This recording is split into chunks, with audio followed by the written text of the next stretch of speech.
Bonjour, bonjour. Nous voici donc pour une petite mise à jour micro-ferme biologique Limousin à ce début du mois de juin. C'est pour nous les premiers beaux jours. On a pris beaucoup de pluie et pas mal de froid.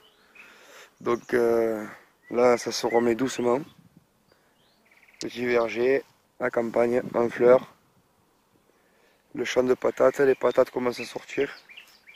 Donc c'est une première expérience, patates en pleine terre. On voit les arbres fruitiers là-bas qui vont bien, avec des petites fleurs qui vont bien de partout. Ça crée du biomasse.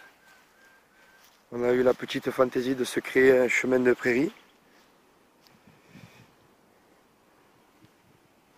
Donc des cerisiers qui sont sous des noyers. Ça se passe plutôt pas mal, hein.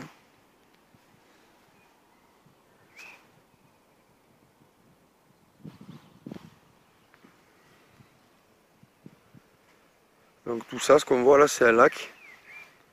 Donc quand le vent il souffle, on est bien content d'avoir une barrière végétale parce que ça souffle fort.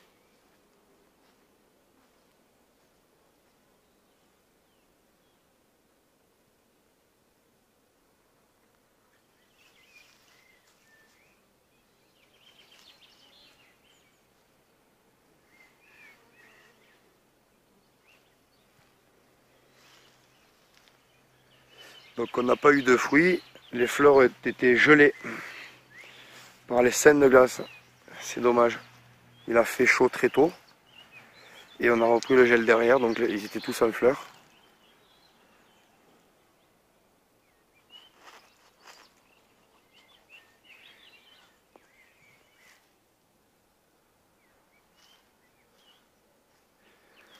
Donc je préfère engager la résilience des arbres plutôt que de forcer une floraison qui ne devait pas être avec des voiles.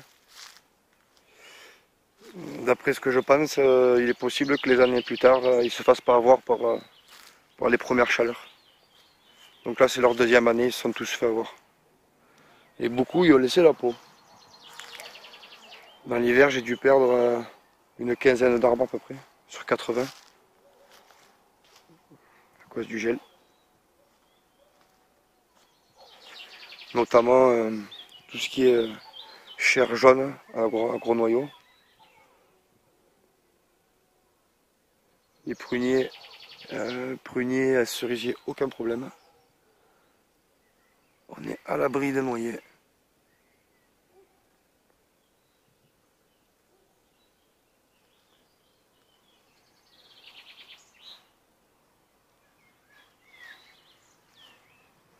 On continue donc la petite visite sur notre chemin. Donc à moyen long terme, en fait, ce qui serait souhaitable, c'est de commencer à cultiver directement sur le bord. Mais vu la surface à couvrir, c'est sûr que ça prend un certain temps. Mais c'est comme ça qu'on crée un jardin forêt nourricière. Avec des arbres fruitiers. Un chemin de campagne. Et puis on meuble les bords.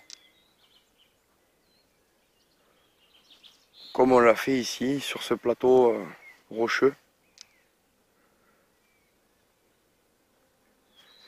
Il y a 3 ans, ce chêne, il a une très belle croissance. Voilà des cerisiers. Regardez, c'est pas beau là, c'est le paradis des pollinisateurs. Ça bourdonne fort, hein.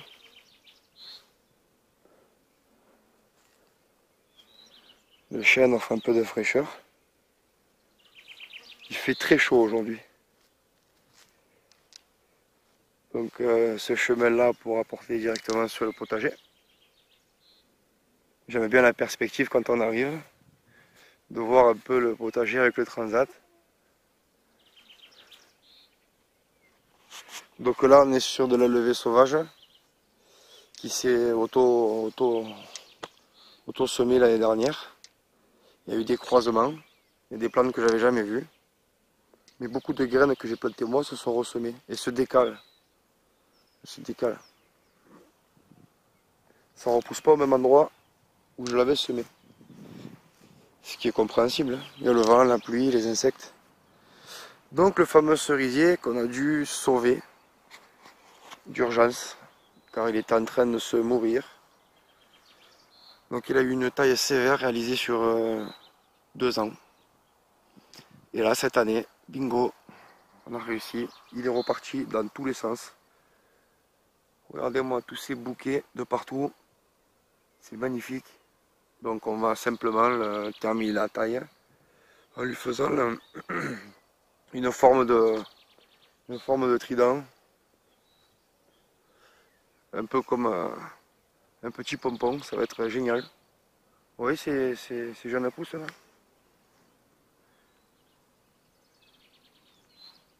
Donc ça, il les a faites, j'ai pas envie de dire en quelques jours, mais pas loin quoi. Donc donnons-lui un peu de soleil. Il va repartir quelque chose de super. Donc c'est un vieil arbre qui a reçu une taille très sévère. Il ne reste plus là qu'un cinquième de son feuillage d'origine. Et là, il s'est fait attaquer par les chenilles. On voit bien, on voit bien la période. Donc les chenilles sont parties il y a 2 semaines. Et là, ça vient de pousser tout ça. Donc on imagine qu'il a fait toutes ces jeunes pousses en 2 semaines, hein, 2-3 semaines. C'est pas mal. Ce qui nous pousse à croire aussi que d'ailleurs il n'a pas sacrifié son capital racine en se sentant un peu taillé de la sorte. Donc c'est que la taille qui a été accompagnée sur plusieurs saisons lui a donné confiance. Et vu qu'il n'a pas coupé ses racines, ben, il repart de plus belle. Je pensais qu'il aurait été bloqué. Il avait des bouquets de fleurs à ne plus savoir quoi en faire. Et on a pris un gel et pouf, tout est tombé d'un coup. C'est dommage. Donc là, on a quelques pêches. 3 petits pêchets de 3 ans d'âge. Voilà, qui ressemble à celui-ci.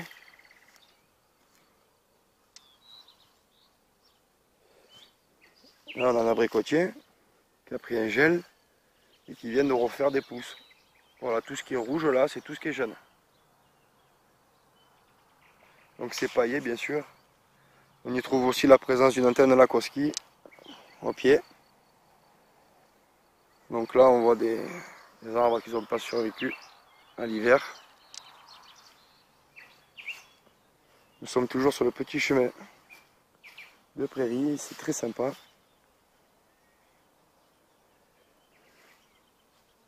Encore un petit point d'ombre.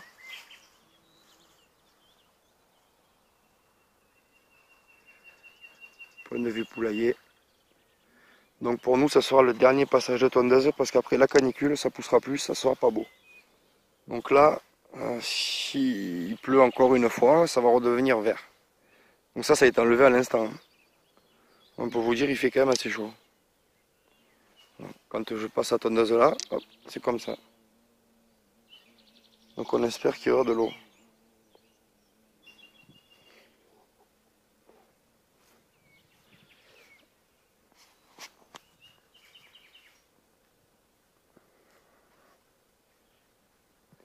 Voici la basse-cour.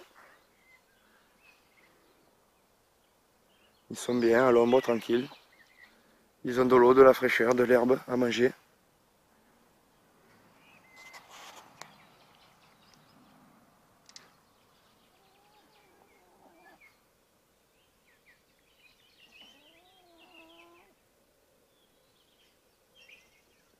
Une petite aire de bronzage.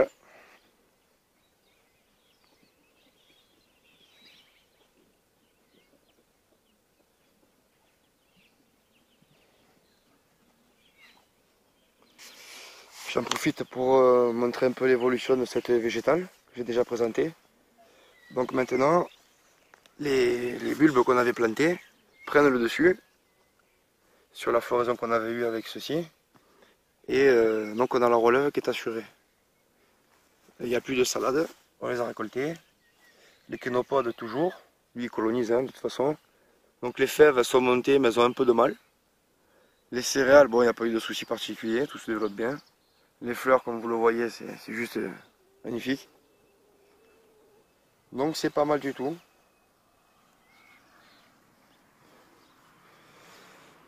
Là, on avait semé ensemble des fleurs qui n'ont pas pris. Alors là, j'arrive pas à comprendre. Tous les bulbes sont partis là-bas derrière. Voici la petite nouveauté. Donc la butte à radis que nous avons ressemé. De radis qui sont partis en 48 heures. Et nos amis les tops sont venus faire un petit carnage. Un trou, un trou, un trou. Donc là on ne peut pas vraiment lutter. Les tops font des galeries, les mulots passent par derrière, mangent les racines. On leur sacrifie certains pourcentages de la récolte. Mais les galeries permettent aussi de mieux irriguer, mieux arroser, mieux stocker l'eau.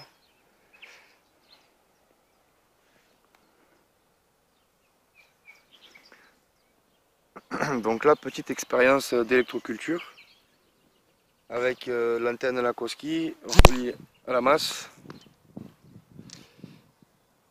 à la terre je veux dire, avec un petit pied en galva.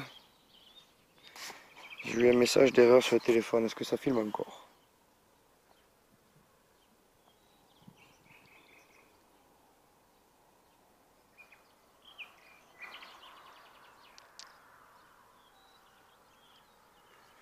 Nous avons donc les haricots qui sont bien là. Ici il y avait des nids de top avec bien sûr ils ont mangé les racines. Ça nous a tué les petits pois. Mais il en reste encore pas mal, comme vous le voyez, les gousses sont en train de se remplir. C'est très joli. Donc les fleurs ont laissé place à des petites gousses. De petits pois. Donc on en a profité pour refaire des buttes, pour pailler de partout. On commence à avoir des productions de fraises, de fruits. Ça fait 15 jours qu'on mange des salades. Les premiers bouquets sont là, les premières tomates sont en fabrication. Les salades sont toujours aussi belles, il n'y a pas d'attaque. Les courges ont grossi, les courgettes aussi. Certaines cartes sont montées en fleurs. Des choux ils ont commencé à faire leur cœur. Donc on a un limousin en creuse, début juin. Et je n'ai pas eu la chance cette année de pouvoir créer mes semis, car cet hiver on s'est fait emporter la serre. Donc j'ai dû faire des plants et attendre que le soleil puisse me permettre de semer ces petits plants. Voici, j'ai procédé comme ça. Donc étape 1, la plaquette, étape 2, godet, étape 3, semis. C'est des buts. Donc on est obligé de procéder ainsi. Donc là on voit le maïs, les salades, les tournesols sont en train de partir. À côté les patates, tout le monde va bien. Les tomates, il fait chaud, elles se couchent. L'ail de fruits là-bas dans le fond se porte très bien. On commence à voir les premiers petits bourgeons, les premières framboises. Les patates se portent à merveille. Celles-ci n'ont pas été butées, donc il n'y a pas l'odorifort.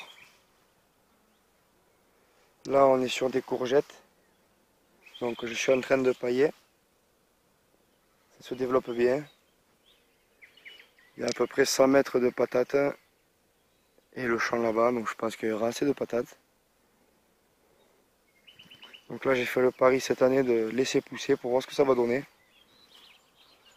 Les framboisiers sont de sortie, c'est très encourageant. Le merisier aussi ça me se plaît. Donc voilà, je stocke mon herbe comme ça et le lendemain, hop, je paille. Ça permet d'avoir une matière un peu plus malléable, un peu plus légère.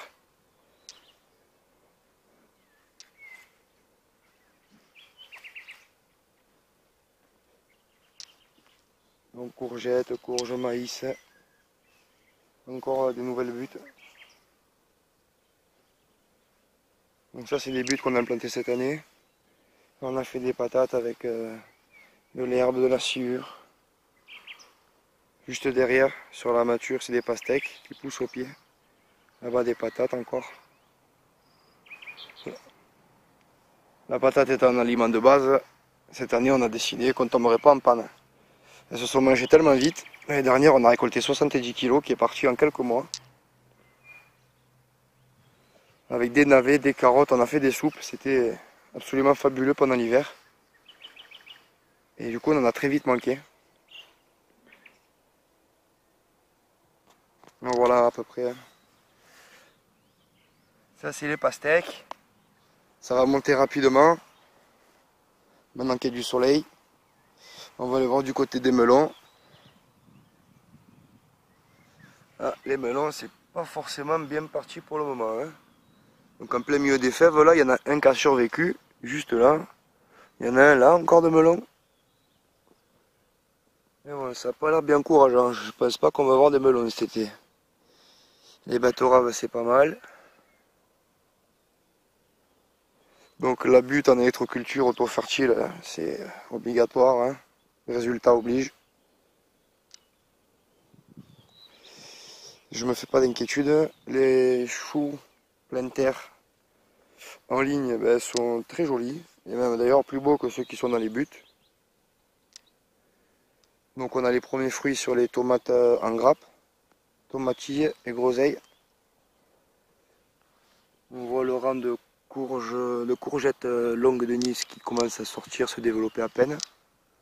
Quelques plants de patates spontanées. C'était un champ de patates là l'année dernière. Des haricots, patates en fleurs. Les choux, ils ont pas bonne mine. Les choux, ils ont pas bonne mine. Donc là, on est sur encore du chou. À côté, c'est du poivron. Là, on est sur des lignes de céleri rave. Feuilles de chêne. Là, on voit que c'est quand même un peu plus joli. On est sur du rond, navéron.